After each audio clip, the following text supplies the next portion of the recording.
Trakais visą laiką žaidžiam iki pirmo įvarčio. Dažniausiai laimi ta komanda, kuri įmuša pirma, todėl labai svarbu buvo nepraleisti pirmiem. Aišku, pradėjom galbūt ne taip, kaip norėtume pradėti rungtynės, vėl pirmas 10-15 minučių davėm priešininkams per daug erdvės, bet žaidžiam irgi su stipriu priešininku, kurie didžiąją sezono dalį demonstravo gerą futbolą, bet manau, tas planas suveikė labai neblogai ir antrą kėlinį, kada tu iš karto įmuši tik pradėjęs rungtynes, tada yra žaisti daug lengviau. Aišku, buvo galbūt kažkiek nerimo, nes praeitas rungtynės irgi lygiai taip pat įmušėm tik išėję iš persirengimo kambario, bet vyrai absoliučiai šaunuoliai ir visi, kas šiandien pasirodė aikštėje, labai ženkliai prisidėjo prie pergalės. Norisi pasveikinti juos su pergalė, nes jie jos tikrai nusipelnė, tačiau tai kol kas tik 15 rungtynės ir iki darbo pabaigos dar yra labai toli ir kažkokio labai didelio džiaugsmo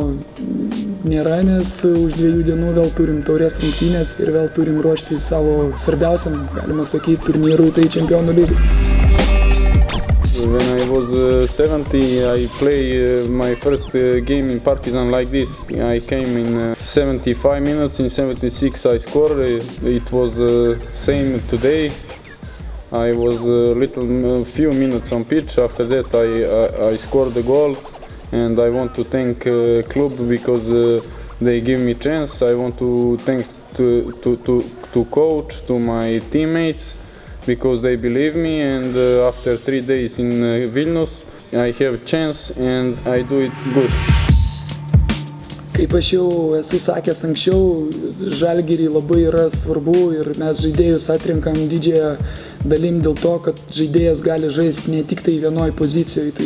Tai yra vienas iš kriterijų, tai yra žaidėjo universalizmas, nes mes nesam toks klubas, kuris gali turėti po 2, po 3 lygiaverčius žaidėjus į vieną poziciją, todėl kiekvieno žaidėjo užduotis yra labai svarbios. Ir Bakrudino Taičiaus, tai buvo pirmos rungtynės po traumos, kas irgi jisai žaidė galbūt ne savo pagrindiniai pozicijoje, bet atliko labai daug darbo ir padarė rezultatyvų perdavimą, tad jo užteko tam laikui, kurio užteko, tada mums reikėjo stiprinti dar labiau žaidimą ir Matija uždengė tą kraštą, bet kaip matėm, jisai tik tai ant popieriaus galbūt ta gynyboje jo padėtis buvo, kad jisai žaidė krašte, bet visų atakų metu jisai labai aktyviai dalyvavo atakose centre ir būtent iš tos pozicijos centre jisai įmušė įvartį. Todėl žaidėjas, kuris pirmose rungtynėse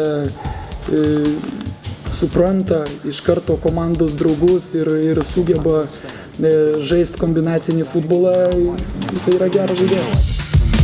I don't feel pressure. I want to go on pitch every moment when I watch the game, and I speak with Andrea and I tell him today we going in game. We are doing that well, and that was good. Andrea have a really good game. He play a lot of good passes and good runs. I am very happy because I again with him. Other teammates are very good, are very strong, and I think they can to send me energy for the next game.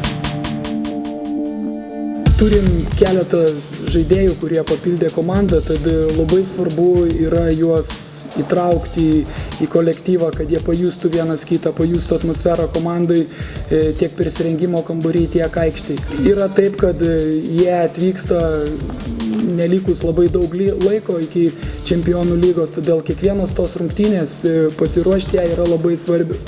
Todėl būtent irgi skaičiuojam kiekvienas tas rungtynės ir klubas, ir sporto direktorius šiandien nuveikė, manau, misiją neįmanoma tam, kad tie žaidėjai jau šiandien galėtų žaisti, nes transferų langas atsidarė 12 nakties.